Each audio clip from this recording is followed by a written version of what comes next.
my fellow Africans, esteemed guests and future leaders.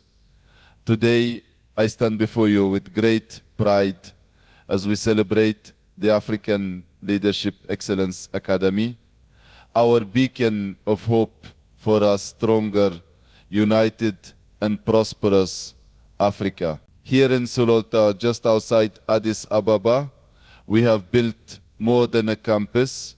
We have created a sanctuary for ideas, a haven for vision, and a forge for the leaders who will shape our continent's future. This academy, once called the Meles Zenawi Leadership Academy, has been transformed to embrace a broader Pan-African mission. In June 2021, we reimagined it as the African Leadership Excellence Academy, a flex to unite leaders, economists, and innovators from every corner of Africa. Some may question the change in name, but let me be clear, this is about a vision that transcends borders, one that honors our shared history, while building a future where every African nation thrives. If Africans effectively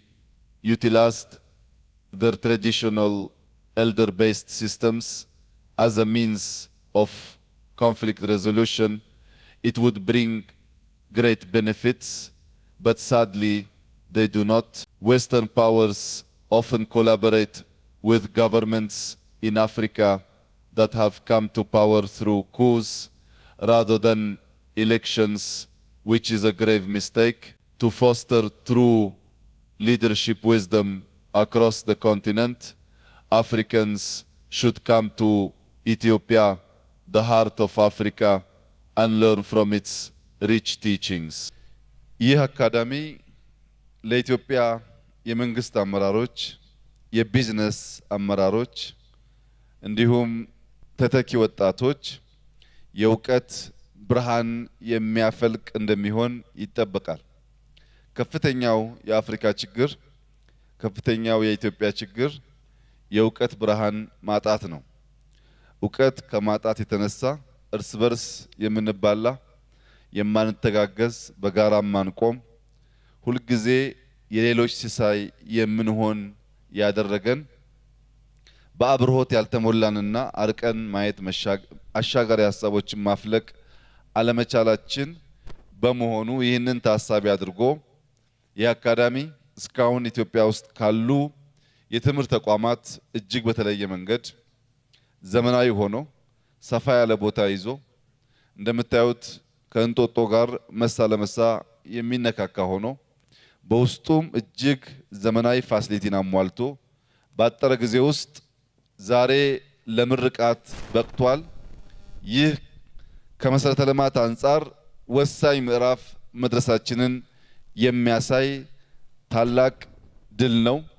ነገር ግን የገነባነው ህንፃ የገነባነው መሰረተ ልማት የተሻለ ብቃት ያላቸው የሀገር ውስጥና የውጭ ምሁራን አቅፎ የሚፈለገውን የአመራር አብርሆት እውቀት ብቻ ሳይሆን ዊዝደም እውቀት ብቻ ሳይሆን ጥበብ የሚፈልቅበትና የሚገኝበት ተቋም ሆኖ እንዲገነባ ተጨማሪ ስራዎች መስራት ይኖርብናል።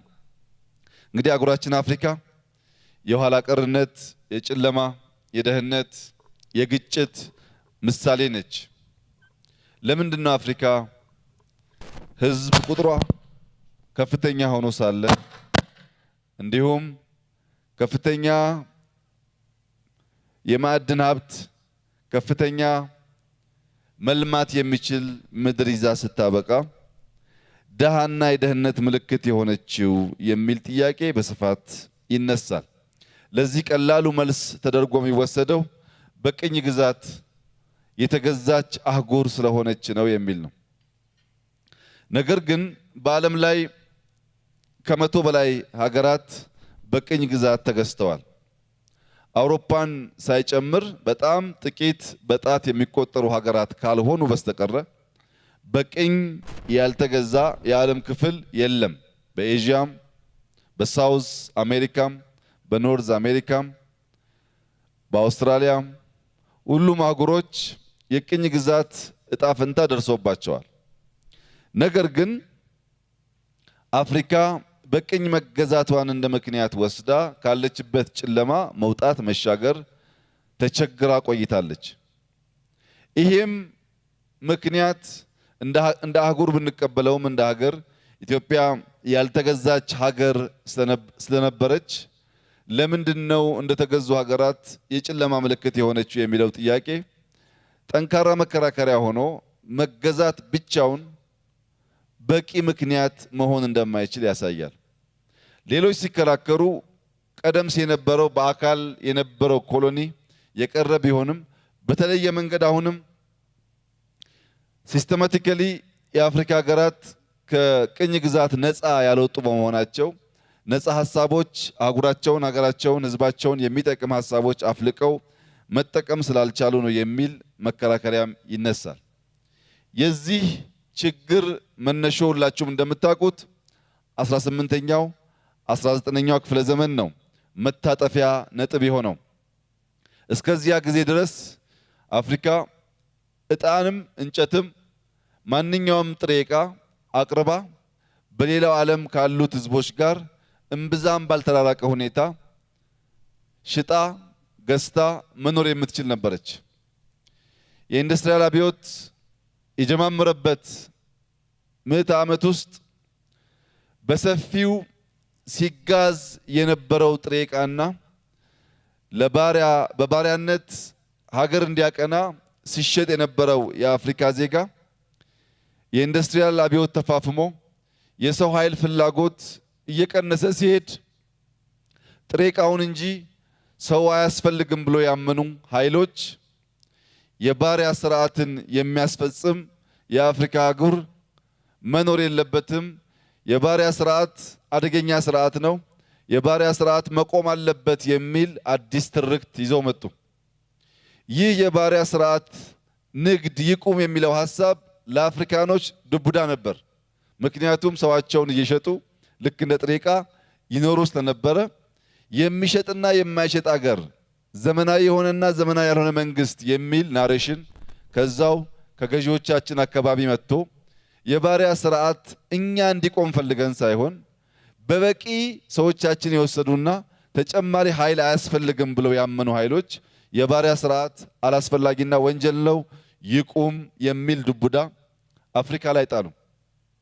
ከዚያ በኋላ ሰው እየላክን በገፍ ሰው እየላክን የምናገኘው ገቢ ሲቀንስ አፍሪካ ውስጥ በጥቅሉ ማዕድን ሳይሆን ውድ የከበሩ ድንጋዮችና ሀብቶች ነዳጅን ጨምሮ አብዛኛው ሀብት እዚህ ሳይለማ በጥሬ ዕቃነት እንዲበረከት የሚፈልጉ ኃይሎች አሁንም ሐሳባቸውን በማደርጀት አፍሪካ እርስ በርሷ በብሔር ስም፣ በሃይማኖት ስም፣ በድንበር ስም እየተጋጨች እነሱ አስታራቂ የሆኑ ሀብቷን ንብረቷን ለመውሰድ ሁኔታዎች አመቻቹ።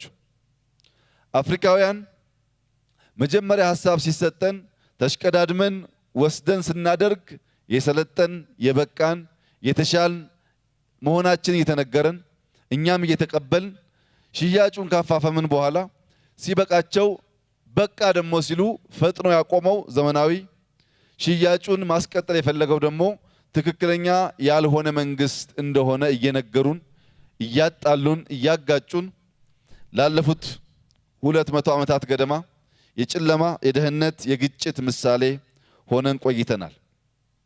አሁንም እነዚህ ሐሳቦች መልካቸውን ቀይረው አፍሪካ ላይ ይሰነዘራሉ።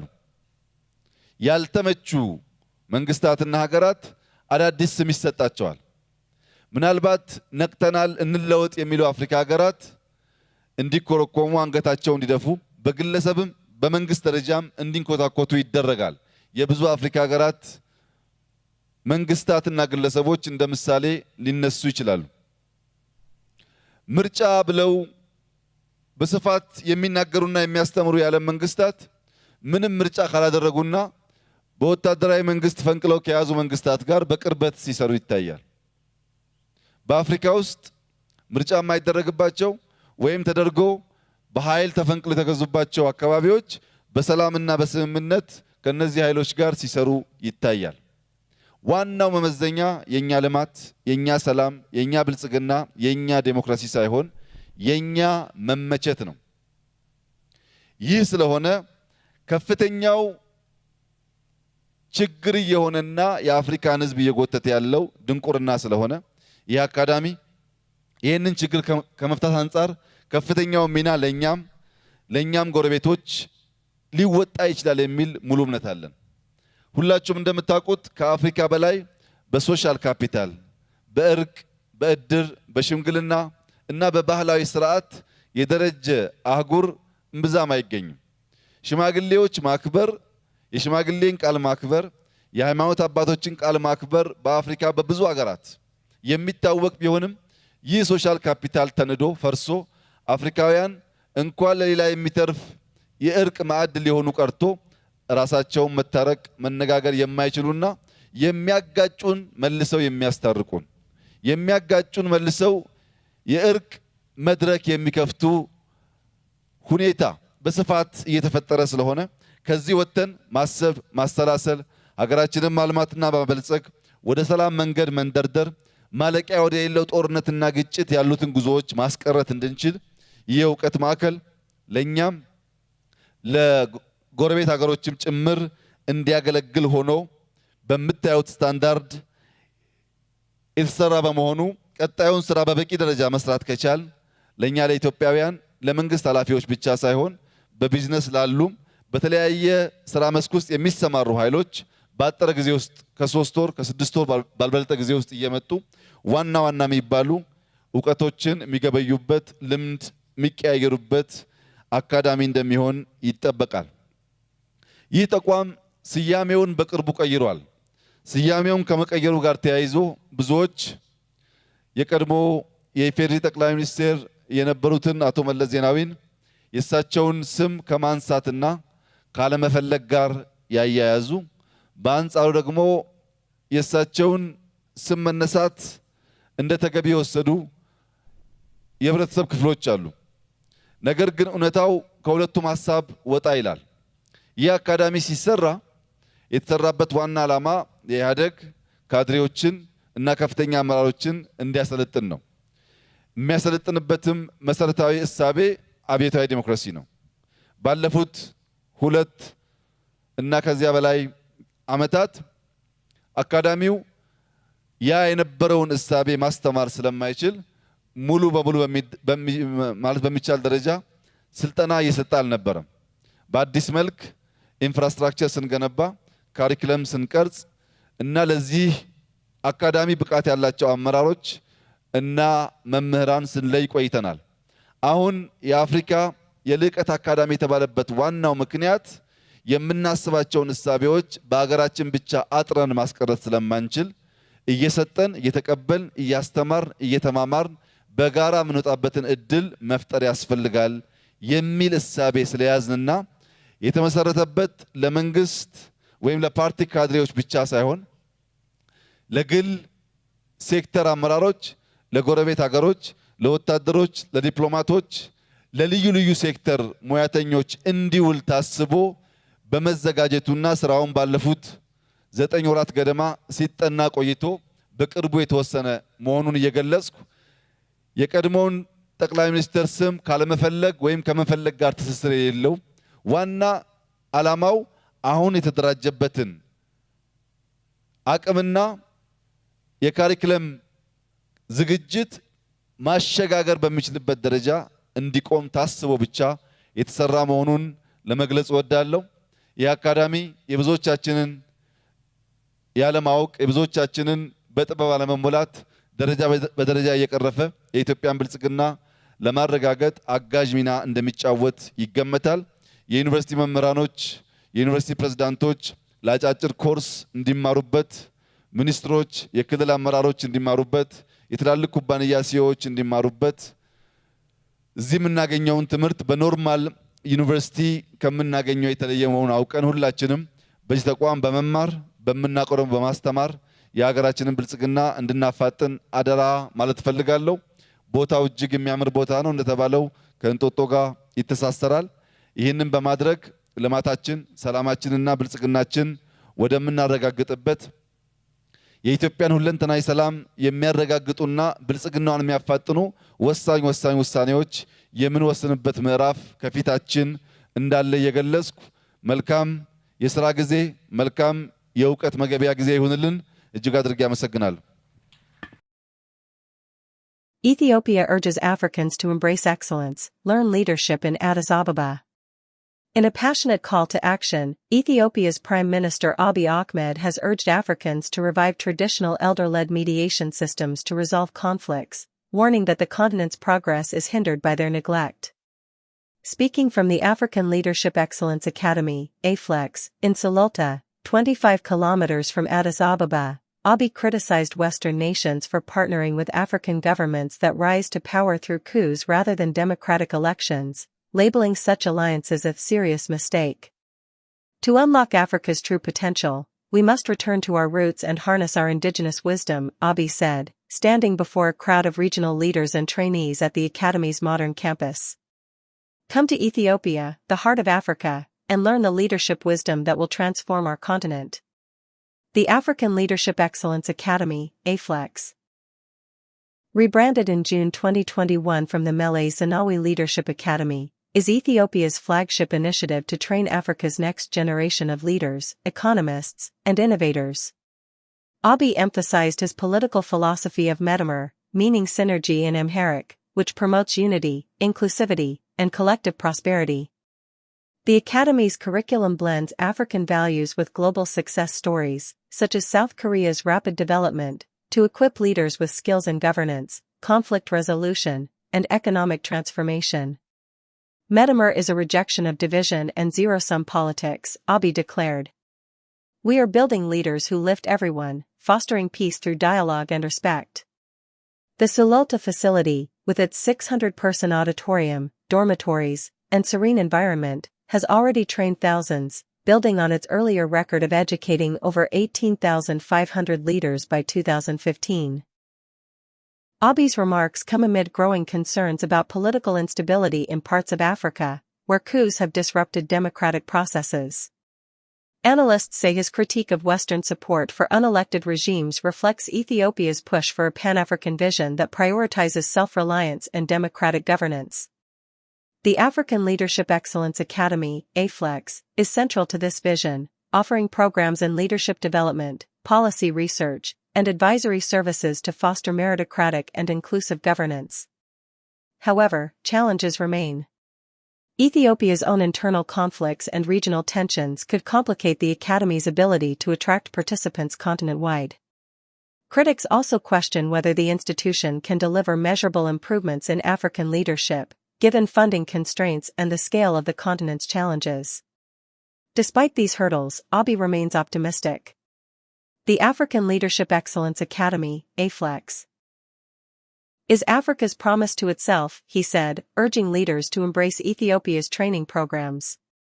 Let us build an Africa where our wisdom leads, and our unity prevails. CNN's reporting is based on statements from Ethiopian officials and on-site observations at the African Leadership Excellence Academy, AFLEX.